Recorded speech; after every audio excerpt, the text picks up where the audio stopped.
This is so funny how like the media is. A lot of people need to be spoon-fed like a baby, right? Joe Mazzulla doesn't call timeouts when they want him to. But then all of a sudden we're making a playoff run and LeBron James comes out and says Joe Mazzulla's a genius. And guess what the rest of ESPN does after that? They all got spoon-fed by their daddy, LeBron James. And all of a sudden now, I guess Joe Mazzulla is a genius. Like, come on, guys.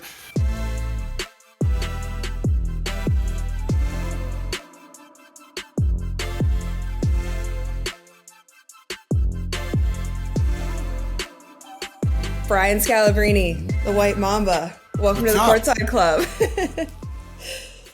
You begged me to come on, so I said okay. Gosh, I've been begging you for weeks. You were so hard to track down, but no, I appreciate you coming on today. We have been working together, as you guys might have seen on my social media. I've been working with Scal on the Big Three. You have helped me so much, so I firstly want to thank you for all of your guidance so far on the broadcast. It's been really fun. And yeah, but today I wanted to talk Boston a little bit. Okay. Because you showed up. This is actually what's hilarious about you, and I strive to be like you at some point in my career. You show up to the broadcast like 10 minutes before we're about to go live. Producers have me coming 2 hours before, doing sound check, doing the runaround. You come 10 minutes before, put your earpiece in, you're like, all right, I'm ready to go. But, yeah. No, there's not to sit. I'm not going to hurry up just to wait. I know how this works. I told you. So I've known you now for basically a week, and I know that you know production. I can identify that you know production, but I know TV, and I know exactly what's going to sound good. I know what people want. I know how to get out. Like, I have no idea how that works behind the scenes like you do, but I definitely know TV. And I can definitely 100% unequivocally tell you, I do not need to be there 2 hours early to do sound checks. Every time there's this little bit of like, is Scal going to make it today? But you had an excuse last week because you were at the Celtics championship parade. Correct. Hanging out with the guys, having a blast. What was this championship like for you? Because I actually tweeted something, got a ton of slack for it. And I said that this championship was forgotten about like 2 days later. Really? But you tell me, this is from like an internet perspective. Yeah. It felt anticlimactic. The Mavs did not come out to play. Like I wanted to see the Kyrie Boston rivalry. Like I wanted to see them go at it. We didn't feel that. But as a person who bleeds green, what did this feel like for you? I mean, I kind of agree with you from this standpoint. Like, there was never a moment, even when we blew game 2 against Miami in the first round, we blew game 2 against Cleveland, Indiana down 9 with 3.5 to go.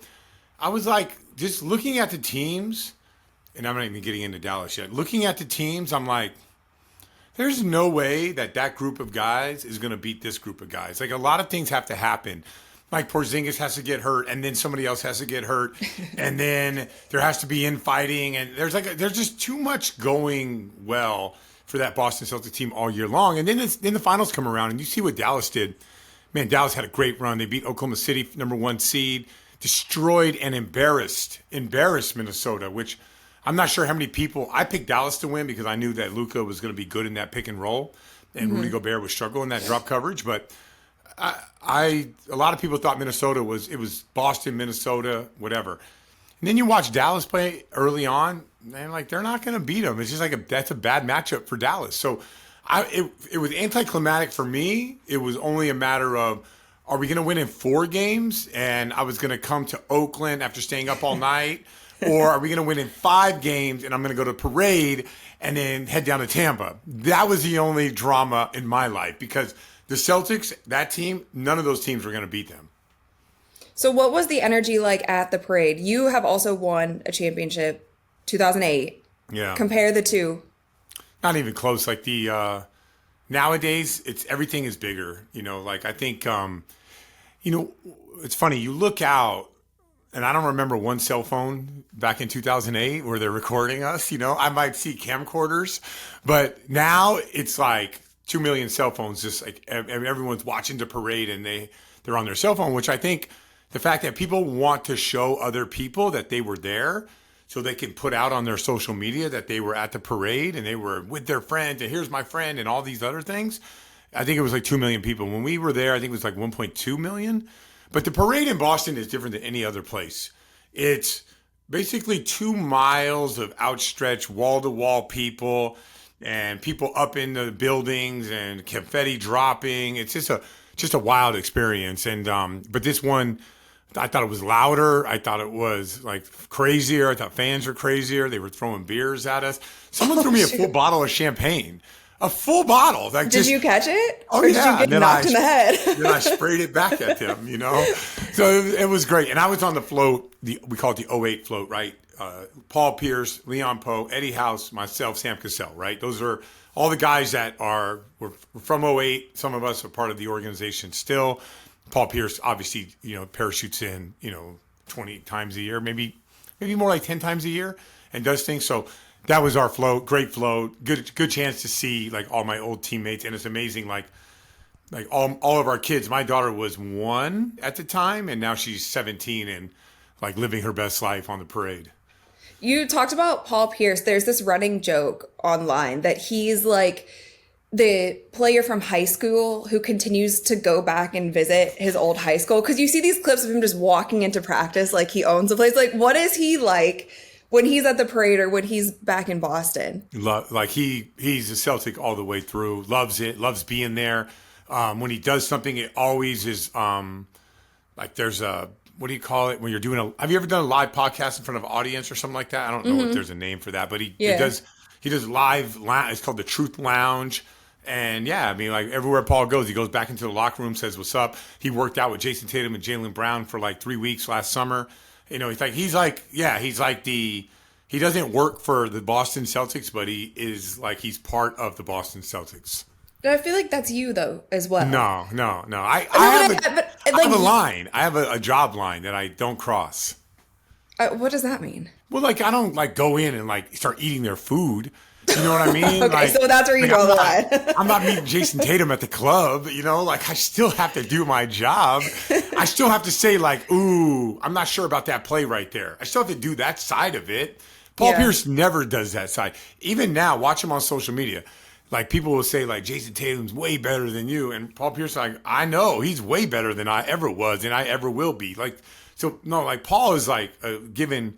I have to. The people of Boston would not respect me if I didn't show the other side. I have to show the other side when the play doesn't look good. Well, I got to ask you because there's another guy who maybe shows the other side too much. And I know you spoke about him recently and was asked about him, and that's Kendrick Perkins. So he's not coming back to Boston at all? He's not welcome back? So I think he's all good, like doing the other side. I think the comments about Joe Mazzulla were out of hand. Like you can't call like the coach of the Boston Celtics a dodo bird. Like you just can't do that. And look, I don't know for a fact if the organization is like, nah, we don't want nothing to do with Kendrick Perkins. But it's such anybody else from '08, anybody else from back in the day, there's old timers coming through all the time. I'm just not sure that like Jason Tatum and Joe Mazzulla and Jaylen Brown are going to love when Kendrick Perkins shows up. I'm just not sure about that. Now listen, I could say that I'm not sure I like 5-out offense. I prefer a dunker. I could say that, that pass should have been an extra pass. I could say, look at the spacing. I could say, look at the I don't think we're organized in the last 2 minutes of a game. But like, that's not me like taking name shots at a guy, right? That's totally different. So I think there's a line where as an analyst, you have to say what you see, but also, and by the way, when Joe Mazzulla draws amazing play, I'll explain why. When Tatum makes the right play, I'll explain why. So I do both sides of it. But you can't go name calling and stuff like that. I'm just not sure that's the case. And by the way, Kendrick Perkins is texting me and like, it's not me. It's not me that I have open arms. Like we won a championship together. I don't have a problem with Kendrick Perkins. I'm just saying like and I don't know for a fact. I'm just not sure the organization looks at Kendrick Perkins and has like an open arm policy. That's it. I feel like that's something though in media that we're seeing so much more of. And I think it's because media is so saturated right now, right? So you sometimes need to say stuff. You don't have to, but a lot of people do. That's shocking enough to get picked up, to get those clicks. And I'm seeing that a lot, and I struggle with that. I don't personally do it, but I don't like that. We see it on the WNBA side. You and I spoke a little bit about it when we were there. And so I feel like even I appreciate Perk that he kind of says what's on his mind, but I think some of the things that he says might be exaggerated a bit because that is what's working, at least on ESPN side. Sure, and that's what I see it from a fan's perspective, but I could also see from, a Celtics side or like, what's going on, man. Well, I mean, I don't know. I think name calling is like out of line. You could say a guy is older, he lost a step. Like you could say some things, but what was it? Like the brain thing? He said if he put his brain, which was quite funny. It's quite a funny joke, but not about a, you know what I mean? Well, how about just backwards. being wrong? Right. Okay, this is so funny how like the media is. They got a lot of people need to be spoon fed like a baby, right? They like Joe Mazzulla doesn't call timeouts when they want him to. But then all of a sudden we're making a playoff run and LeBron James comes out and says Joe Mazzulla's a genius. And guess what the rest of ESPN does after that? They all got spoon-fed by their daddy, LeBron James. And all of a sudden now, I guess Joe Mazzulla is a genius. Like, come on, guys. Like 2 years ago, I was like, it's amazing how Danny Hurley could process a game. They're running triple actions where it's scripted, but yet his players are aggressive. And I was like, man, I've just never seen anybody compartmentalize a game the way Danny Hurley does, right? 2 years ago. And wait, we have to wait till he's back-to-back. I'm talking about analysts now. I'm not talking about just casuals. We have to wait till he wins 2 national championships and gets a $70 million deal from the Lakers for us to realize that he's the best coach not coaching in the NBA. To me, I can stand on that 2 years ago and say, nah, man, you guys don't understand what, to analyze a single side pick and roll, single side bump shake action, and yet go into a dribble handoff on the other side. That's high level. It's hard to get players to do shake action, but you're already going to the third and fourth thing and you're working the refs and you're subbing a guy. And then along the way, you're animated on the sideline. Is it really hard for people to watch that and say, oh man, this guy really can control all the nuances of basketball, which is really hard to do when things are coming at you 1,000 miles an hour, So but once again, okay, so the Lakers offer you $70 million. He must be good. No, he was good 3 years ago. Yeah. Wait, speaking of, and something that was such a topic of discussion even while the finals were going on is obviously this Lakers coaching situation. How do you feel about JJ going there? Yeah, I think JJ's going to do a good job. I think he's really smart. He's big into analytics, which I think that's a good thing, especially if you can. The key is, can you convince LeBron and AD to be into analytics? Can you even if it's not, if you got to nudge them in the direction of analytics. So, let's take more threes. Anthony Davis, let's get you into the corner, shooting corner threes or above the break threes. The points will add up, the spacing will add up. Can we get more involved with, certain actions? I think JJ Redick is really smart when it comes to that. Everyone thinks he was doing podcasts and now he's in the NBA. Yeah. I guarantee you he's turned down 15 assistant coaching jobs already, which people don't know about, right? Because once again, you're only getting... Yeah, he probably got player coaching offers his first year out. Oh, my God. All day long, right? So I think... However, his only other coaching job is a, fourth grade volunteer league. Yeah, I know. I saw that stat on Twitter. Yeah. I said, yo, that's wild. Yeah, I know. But remember, you get 82 of these things. You can learn on the fly. And, you're not, kind of reinventing the wheel, per se. You're kind of going in saying, okay... Like Darvin Ham won the in-season tournament. I don't know. They were living on top of the world in December, right? Or January? No, December. And now all of a sudden, he's out. Well, you don't have to do a 180. You can kind of nudge what they got going to change some things. I think the biggest problem with the West is, the Lakers is the Western Conference. Let's look around, man. Those teams are nasty. It is hard to be a top 6 team in the West. So now all of a sudden, you're playing for your job security in a elimination game to win that game to get into the playoffs to have a quote unquote good season. It's really tough out there. There's just a lot of good teams. So you think LeBron will for sure stay? Yeah. Why And would you leave LA? Like, is everything set up? yeah, I mean, there's so much talk about him not staying, and oh, he was in Dallas and he was at a game there. He went and sat courtside at the Cleveland game. But I feel like at this point in his career, but do you think that Bronny has any impact on if he stays or goes? I just before this interview, I did a mock draft, and of course, Bronny's name gets brought up, even though he's probably not first or second round if we're just going off of straight basketball ability. But where do you think he falls in LeBron's? Yeah, I mean, Lakers will not pass up on him at 55. So if you're asking, do you think he gets taken before? Do you think Dallas takes him? No, I think the two teams. So the Philadelphia 76ers have 0 roster spots, right? Like think about they got Maxey and Embiid. I think that's it. And then and then the Phoenix Suns obviously need role players. Who did LeBron? Who is Bronny linked to? The Suns. And LeBron met with Nick Nurse. So I kind of feel like there's room for him. It's a unique situation. He made like $8 million in NIL last year. So he's not a guy that needs to do whatever it takes to make it. Like his career, it's an unprecedented road. Dad's a billionaire and still top player in the NBA. And all of a sudden now you're coming out, and his dad, he still is going to work out with the best players available. There's a big article, I think it's in the Athletic, maybe it was in New York Times, about legacy. And legacy players any player that has a father that played in the NBA, they seem to outperform their draft status, right? Like, I don't think Bronny James is going to be overwhelmed by the NBA. I don't think he's going to be overwhelmed by the trappings of the lifestyle or off the court or anything like that. And that goes a long ways. And I heard he's a pretty consistent worker. He's a decent athlete. The only thing that sucks is he's 6'1", so I'm not sure where that falls. Like if you think everyone's like comparing him to Holiday and Derek White, those guys are massive. Like Derek White's like 6'4", 6'5". Drew Holiday 6'3", 6'4".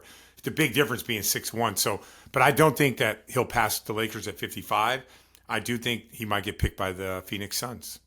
But maybe his size only hurts him on the defensive end, because I feel like even with the NBA and how the game is stretched so much, like if he can really develop his outside shot as well, you correct me if I'm wrong, the potential is there. And I'm with you. And it's so interesting with this draft class because it's so unpredictable and we don't have hype around really anyone. There's not this like one guy. So that's why we're also, talking about Bronny. I think it is a cool storyline and we'll see, how it pans out. But I don't know. I think they find a way to play together. I know LeBron came out and said, "Oh, I'm not worried about it anymore." I think they find a way. There's no way.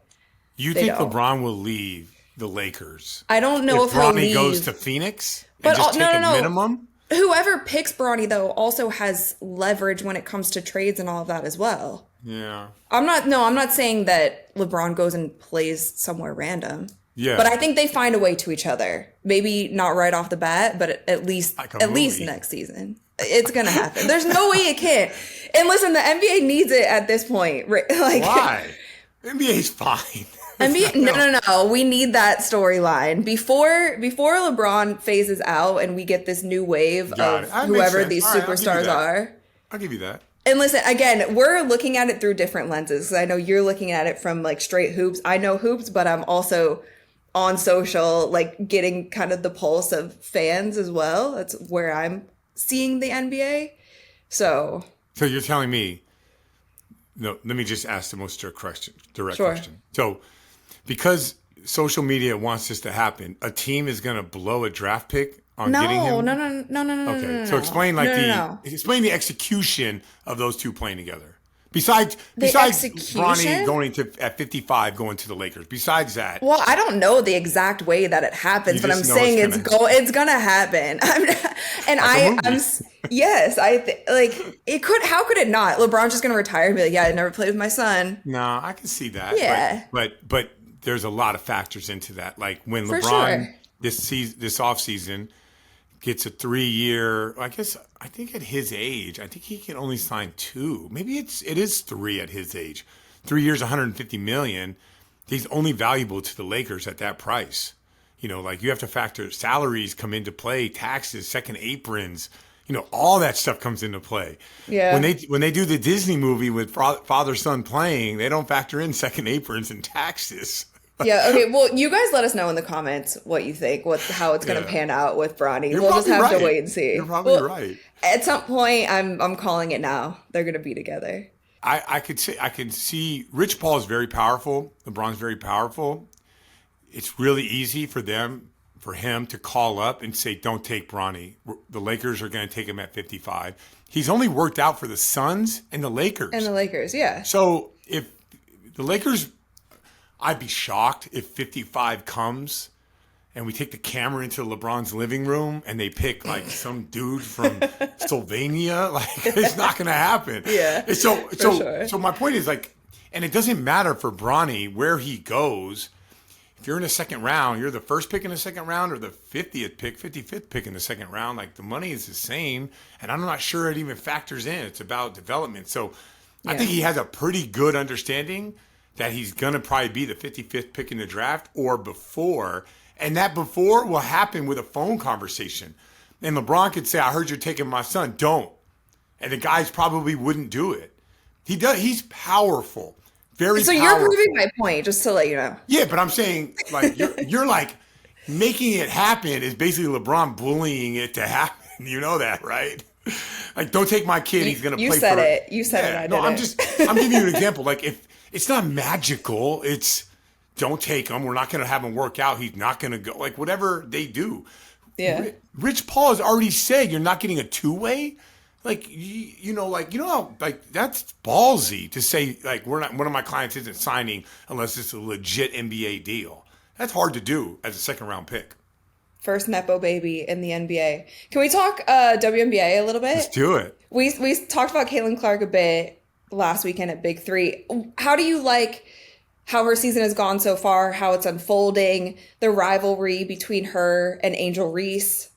Can we? You watched the game yesterday? Yeah, I did. Let's just go hoop first because your take on her is the best take ever. So why can't we just play your take? Thank you. Whatever you said is what I agree with. But let's just go on hoop, right? Yeah. Like, I really love the way Indiana is running more spread pick and roll. I like how Aaliyah Boston has embraced, I'm going to play off Caitlin Clark. You see her assist numbers go up. You see Aaliyah Boston's shooting percentage going up. Defensively, they struggle because they don't really have rim protection. Aaliyah Boston's, it's weird to say like an above the rim threat, but, she doesn't block shots. So rebounding and defending the rim will always be an issue. And they had a 17-point lead or 17-point lead. And they lose to the Chicago Sky, basically because Angel Reese and Cardozo were just pounding the paint, right? So they do have a weakness, but I'd be hard pressed to find 5, and this is probably going to get me in trouble, but I'll take it. I don't care. 5 better passers than Caitlin Clark in the WNBA. You guys can talk about the shooting and whatever it is, and the logo threes, and everyone loves the logo threes. Her passing is spectacular, and I like that Indiana is embracing it. I think the players are now like embracing it. I like what they've been doing since the rough schedule to start, where they had, and it's a weird league because there's only 12 teams, so you play. They had like 11 games in 19 days, I think it was. That's insane. They overloaded it crazy, and right off her college season as well. Yeah, and good teams. Like you're never going to beat the Connecticut Sun the way that they play, as physical as they are. So you had, the Lynx, Aces, the Storm. I mean, she's getting face guarded, double team, box and one, correct, all the things. It's something that a lot of people bring up when they're trying to argue against Caitlin Clark is all of her turnovers. But I don't know if you've also seen, you talk about her passing. Her teammates are dropping her passes quite a bit, but it kind of reminds me of even LeBron in his early years. And even LeBron, I used to watch him play in high school because I'm from Akron. He would be hitting his teammates in the head with the ball because they weren't ready. They were, like the basketball IQ, the court awareness was so there. And I think that Caitlin is going to continue to elevate her team, and those passes that are slipping through their hands are going to be there. Yeah, and I'll defend the teammates, right? Like, so the women's game is a different game. It's not like the men's game. We're used to seeing the NBA. We're used to seeing spread pick and roll. We're used to seeing... Blasphemous. I can't believe you're saying this. It's not. Come on. I'm joking. I'm joking. Oh, okay. I'm the Okay. first one to say we're I thought not. you were doing that to me. No. Okay. No. So like you and by the way, my daughter plays AAU and I coach AAU boys, and it's like night and day. It's not the same game. There's an overhelp element. There's no vertical spacer where you can just throw the ball up for a dunk. There's a lot of elements to the game, right? And so to defend the Fever, and I think Aaliyah Boston's doing a really good job with this, but the rest of them will catch on board, right? Is they're not used to playing like that style. Pace and space, spread pick and roll, it's just a faster game. It used to be like an inside out, right? So all of a sudden now you're shaken to a new spot off the run and you got to let it fly. Like those things will all take time. And to look at the beginning of the year, you're like, what is going on here? You look at now, like Caitlin Clark had a lot of turnovers and a lot of things that you were talking about, like the ball bouncing off her hands and stuff like that. But the style is getting there. The coach is embracing what we're going to do. Now, to Caitlin Clark's side of it, you're great shooting left. You're great going right. You're great passing right, not great passing left. Like, you got to bring your floor up. To be an elite player, if you saw that game, Chicago Sky sat on her right hand and forced her downhill. Now, does she have a floater? Not really. Does she have a veer step pull up? Not really. Can she shoot the three going right? Not really. So when she starts to pick those things up and realize, and this is no different than any star in the NBA, I used to be able to do the two things and get away with it. No, not anymore. You got to be able to, the scouting reports are going to be all over that. So she's going to develop as well. So I think future's really bright for her, the W, for the Indiana Fever.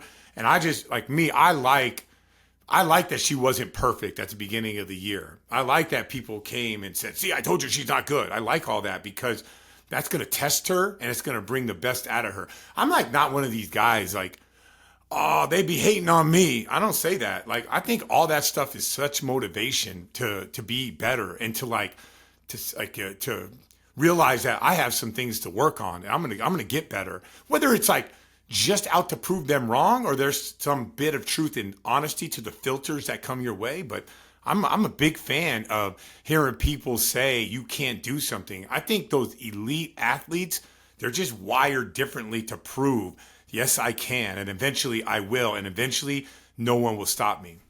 Yeah, that's that Mamba mentality. And I think that she has that. And I think that has been some people's criticism of Angel Reese and some other players in the league, because I'm also a fan of Angel Reese. I don't love everything that she says in the media because I think sometimes she doesn't take complete ownership and she does kind of shift blame or say little sly comments that are pointed at Caitlin Clark without saying her name. And so I am hoping that she also develops and finds her full confidence because like you said, she's an outstanding player as well. One thing I am excited about, so WNBA All-Star this year is the WNBA All-Stars versus the USA 5v5 team. So, Asia Wilson, Diana Taurasi, those ladies will be on one side, Kelsey Plum, Sabrina.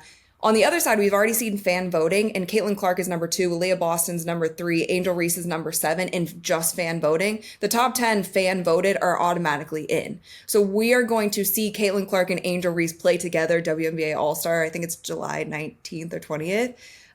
That's going to be fun. Because we've had these girls who supposedly hate each other, their fans hate each other. They're going to be on the court next to, the veterans who were bitter and salty and all this. That I'm really excited for that game. Doesn't it set up like a little history, right? Like in '84, Michael Jordan was on the Olympic team. Those guys were college guys. They went and played against NBA All-Stars to get ready. They don't do it like they do now where they go and play Greece or they go and play France to get ready. Yeah. They played. The college guys played the pros. And Danny Ainge told me, I go, there was a debate, right? LeBron or Jordan. And he's like, I don't know, but I do know this. From the moment that Jordan played in that game against the NBA All-Stars, all of us knew that he was the guy, that he was the alpha dog out here. So it has a little bit of that feel. Now, NBA All-Star Game is an absolute joke when it comes to effort. It's gone so bad. I wonder if we'll see like what you're hoping for and wishing for. If that comes through, that's going to be amazing because if you're talking about like them wanting to prove a point and the youngsters wanting to prove that they should have been on the team, I mean, I don't know if it gets better than the best stars playing for something. Now, I don't know if that's going to happen, but if it does, we have a little bit of that, like Jordan and that young, sweet group in '84 going against the All-Stars and saying, like, I know you guys think it's your league, but it's actually our league, and we are the future of the league. So if they try hard, it will be amazing. No, I think that's so exciting. It reminds me of like LeBron and Kobe.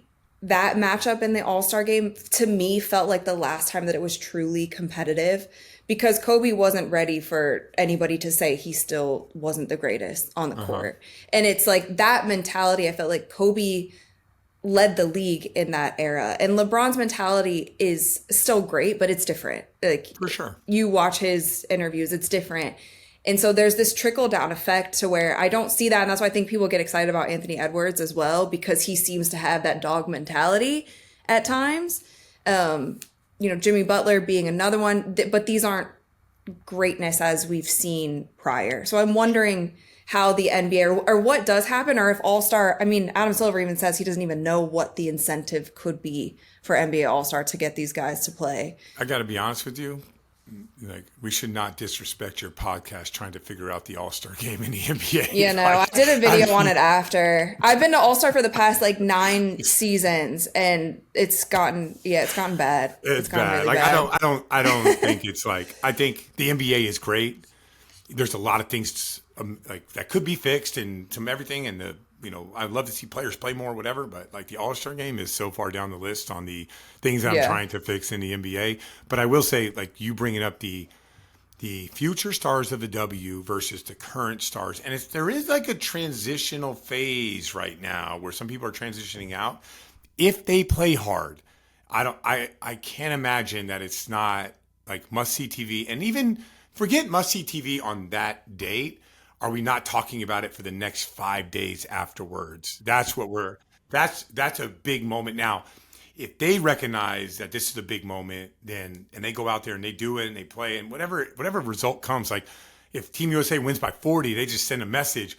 If the youngsters win by 20, it's sending a message. Whatever the message is, I think that like kind of sparks the debate, which is more eyes on the product. That's going to be so cool. Before I let you go, I just have a couple personal questions for you that I'm just interested to know. White Mamba. Yeah. Where'd this nickname come from? I do the analyst for the Boston Celtics. Stacey King is the analyst for the Chicago Bulls. I made a pair of Kobe's.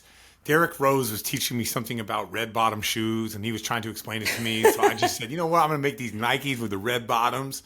So I come in with a Kobe snakeskin, boom, red bottoms, drop them on the table. White Mamba 1.0, and then the next day, maybe I had like 5 points, 6 points, or something like that. And Stacey King was like, "Oh, the White Mamba is a legend."